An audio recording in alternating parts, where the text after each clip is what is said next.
राजा कुंतीभोज की दत्तक पुत्री कुंती अत्यंत सुंदर और धार्मिक थी।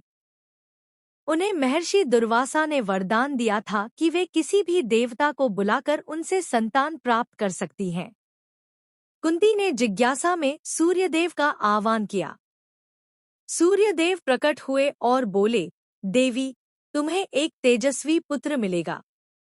सूर्यदेव के तेज से कुंती को एक दिव्य बालक प्राप्त हुआ, जिसके शरीर पर स्वर्ण कवच और कुंडल थे। लेकिन अविवाहित होने के कारण कुंती भयभीत हुई और आंसुओं में भीगकर उस बालक को टोकरी में रखकर नदी में बहा दिया। टोकरी बहती हुई अंग देश के राजा की सारथी अधिरथ और उसकी पत्नी राधा के पास पहुंची। वे निःसंतान थे। उन्होंने टोकरी खोली तो उसमें चमकता हुआ बालक देखकर उनके चेहरे खिल उठे। उन्होंने उस बालक का नाम रखा कर्ण।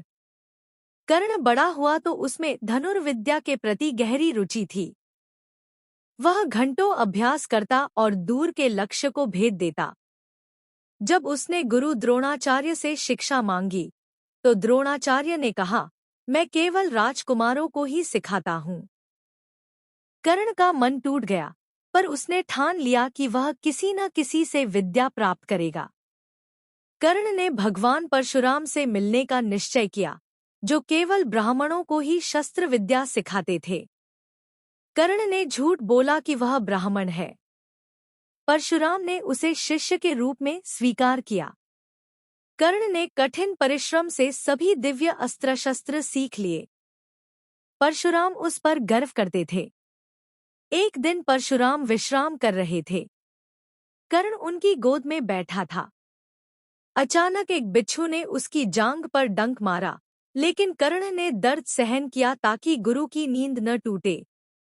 जब रक्त बहा, परशुराम जागे और बोले, तुम ब्राह्मण नहीं हो सकते। कर्ण ने सत्य स्वीकार किया।